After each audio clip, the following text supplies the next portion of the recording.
जब आप अपने हक अधिकार के लिए 2 घंटा बैठ नहीं सकते हैं तो आपको लगता है कि आप सरकार बना लेंगे, आप इस सरकार को झुका लेंगे।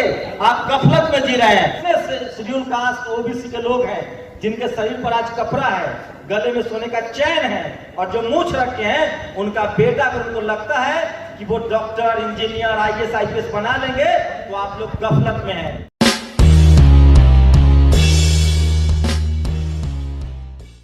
मोदी जैसा आदमी प्रधानमंत्री डिजर्व करता है और मुझे इस बात में कोई गुरेज नहीं है कहने में कि एससी, एसटी, ओबीसी, माइनॉरिटी और किसान सही में डिजर्व करते हैं कि उनको ये सरकार लोन दे। आप 2 घंटा एक प्रदर्शन में बैठ नहीं सकते हैं तो आप क्या किसानों की तरह 90 दिन आंदोलन कर देंगे? मैं देख रहा हूं पूरा लोग बाहर बैठ के घूम रहा है, मस्करी कर रहा है, कोई भी सीरियस नहीं है इस देश में। पिछले 6 साल से मैं देख रहा हूं इस देश में अगर एक किसानों का आंदोलन नहीं होता तो इस देश में और कोई आंदोलन जिंदा नहीं रहेगा। शुक्रिया चढ़ोनी जी, मैं आपको रोज सुनता हूं और आपने इस देश का डेमोक्रेसी, संविधान और दलित समाज, ओबीसी समाज को तो बचाया ही है, इसलिए आपका शुक्रिया। लेकिन जो रवैया है आज लोगों का, जिस तरह से लोग आ रहे हैं, जा रहे हैं, जिस तरह से कोई डिसिप्लिन नहीं है, इससे साफ है ये समाज हाशिए पर है, पिछड़ा हुआ है और पिछड़ा हुआ ही रहेगा। जब आप अपने हक अधिकार के लिए 2 घंटा बैठ नहीं सकते हैं तो आपको लगता है कि आप सरकार बना लेंगे, आप इस सरकार को झुका लेंगे।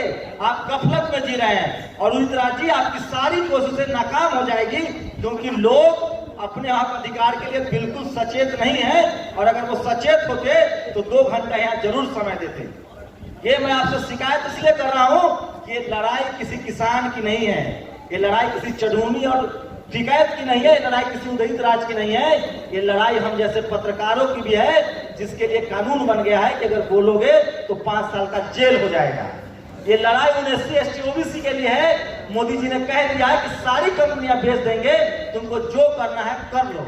और अगर आप लोग को लगता है कि दिल्ली में आप लोग अब रह लेंगे, आपका बच्चा नौकरी कर लेगा, तो आप लोग गफलत में हैं, कहीं आप दूसरे ग्रह पर जी रहे हैं। इसलिए जरूरी है कि किसानों का साथ दीजिए। मैं तो सिर्फ इसलिए मैंने बोलना तय किया, मैं पत्रकार हूं, मुझे बोलना नहीं चाहिए था, लेकिन सिर्फ इसलिए कि मुझे भी इन किसानों की जरूरत पड़ेगी क्योंकि अब बारी पत्रकारों की आई है। नवदीप कौर जैसे एक्टिविस्टों की गिरफ्तारी हो रही है, पत्रकारों की गिरफ्तारी हो रही है। कल तो एक चैनल के पत्रकार ने इस्तीफा दे दिया। मैं एक बार तय कर चुका हूं, मान चुका हूं कि इस देश में अगर अब किसी के पास ताकत है तो वो किसान जातियां जो आज लड़ रही है, जो 90 दिन से आंदोलन पर बैठी है, उनको सलाम कीजिए। और अगर ये आंदोलन वो हार गए तो न पत्रकार बचेंगे, न संविधान बचेगा, न लोकतंत्र बचेगा।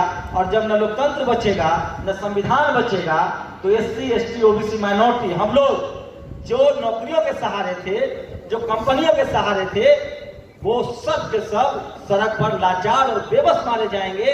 और वो हमको इतना मजदूरी भी नहीं देंगे, चाहे ठेला चलाइए, रिक्शा चलाइए, सब्जी बेचिए, आलू बेचिए, वो इतना आपको तनख्वाह भी नहीं देंगे कि आप 20 रुपए का आटा 200 रुपए किलो, 10 रुपए का आलू 100 रुपए किलो और 5 रुपए का भुट्टा 100 रुपए में खरीद पाइए। और रही बात, यहाँ जितने शेड्यूल कास्ट ओबीसी के लोग हैं जिनके शरीर पर आज कपड़ा है, गले में सोने का चैन है और जो मूंछ रखे हैं, उनका बेटा, अगर उनको लगता है कि वो डॉक्टर, इंजीनियर, आईएएस, आईपीएस बना लेंगे तो आप लोग गफलत में हैं। सरकार ने कलेक्टर की भर्ती चोर दरवाजे से शुरू कर दी है। इस सरकार ने आरक्षण खत्म कर दिया है। इस सरकार ने कॉलेज, यूनिवर्सिटी बंद कर दिया है। 5 राज्यों में चुनाव हो रहा है, वहां चुनाव हो सकता है, लेकिन दिल्ली यूनिवर्सिटी, जेएनयू जैसी यूनिवर्सिटियां नहीं खोली जा रही है। पत्रकारों को कह दिया गया है कि या तो मेरी हाँ में हाँ मिलाओ या जेल जाने के लिए तैयार रहो। लेकिन मैं दुखी हूं, नाराज हूं कि खासकर शेड्यूल कास्ट के लोग जो पिछले 6 साल से आंदोलन चला रहे हैं, जो लगातार जेल जा रहे हैं, मारे जा रहे हैं, आज जब किसान खड़े हुए हैं तो हम लोग को सिर्फ उनका साथ देना है। और हम लोग 3 घंटा भी अगर कॉन्स्टिट्यूशन क्लब में नहीं बैठ पा रहे हैं तो ये हमारी नाकामी का पहला सबूत है। और आप कल्पना कीजिए कि जो किसान 90 दिन से लड़ रहा है उसकी क्या हालत होगी।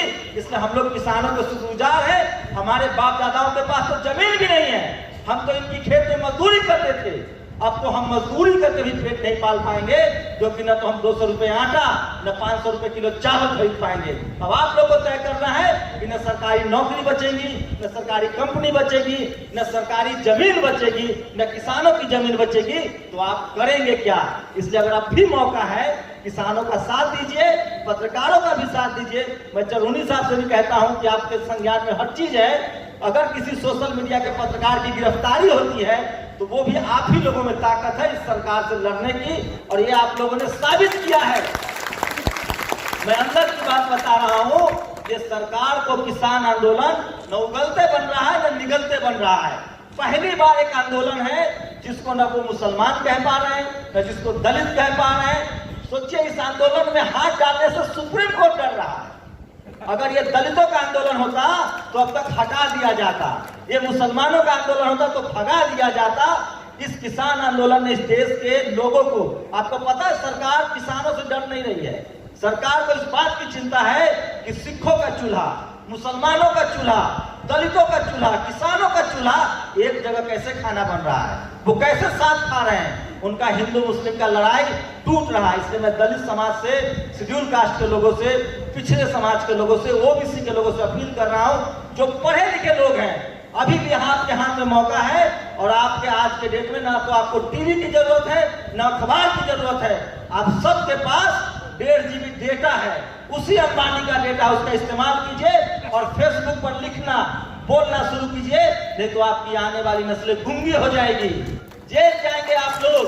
और मैं फिर कह रहा हूं, बीजेपी का 2 कार्यकर्ता सबके घर में है, एक टीवी और एक अखबार। कैसे बचिएगा वो सोचिए। आपको टीवी और अखबार बंद करना पड़ेगा। और एक और बात सुन लीजिए, जो टीवी अखबार दिखा रहा है वो खबर नहीं है, मोदी जी का प्रचार है। उनके कार्यकर्ताओं से बचिए। ये लड़ाई संविधान बचाने की है। अगर आप लोग नहीं बचा पाए, हम लोग नहीं बचा पाएंगे। अगर आज दलित समाज होता संविधान के लिए तो सुप्रीम कोर्ट कहती इसको भगा दो। ये तो किसान जातियां हैं जिनके डर से सुप्रीम कोर्ट ने भी अपने पैर पीछे खींच लिए हैं। मुझे बोलने में कोई गुरेज नहीं है, क्योंकि SC ST OBC के खिलाफ सारे फैसले एक कॉलेजियम वाला जज ही करता है। हमें उदित राज जैसे लोगों की भी जरूरत है, हमें किसान नेताओं की जरूरत है, किसानों की जरूरत है। और अगर हम लोग अब भी एकजुट नहीं हुए तो सब मारे जाओगे। बारी बारी से लिख लो, गोलवरकर बंच ऑफ थॉट्स में लिखा हुआ है। इस देश में अभी तो राहुल गांधी कह रहे हैं 2 और 2, मैं कह रहा हूं सिर्फ 5 लोग ही देश पर राज करेंगे, बाकी लोग पेट की लड़ाई में आपकी जिंदगी घिसट जाएगी।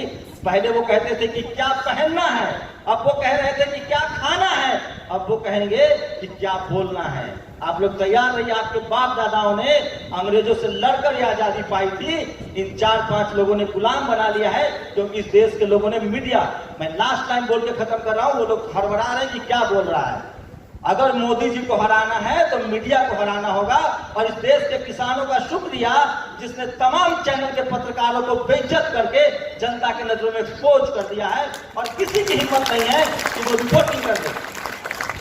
और एक बात के लिए और शुक्रिया, जितने यूट्यूब और सोशल मीडिया वाले लोग थे उन सब ने लाखों रुपए की कमाई की है, वो भी किसानों की वजह से। क्योंकि किसानों ने जिस तरह से चैनलों को बेनकाब किया है, अब लोगों को लगता है कि असली खबर यूट्यूब पर है, फेसबुक पर है, ट्विटर पर है। और इसी का नतीजा है कि आज हम लोग का अभी पेट चल रहा है। इसलिए हम लोग की नैतिक जिम्मेदारी है कि वो भले हमें जेल भेज दे, हम किसानों की खबर दिखाएंगे, किसी कीमत पर दिखाएंगे। और चौधरी साहब, एक बार फिर दिल से शुक्रिया आपका कि आप लोग जो लड़ाई लड़ रहे हैं, आने वाली नस्लें आपका शुक्रगुजार रहेगी। मैं तो शुक्रगुजार हूं ही। आप सब ने हमको सुना, बहुत बहुत शुक्रिया। सब्सक्राइब करें आपके अपने चैनल समता आवाज टीवी को, बेल आइकन दबाना ना भूलें सबसे पहले हमारी वीडियो देखने के लिए।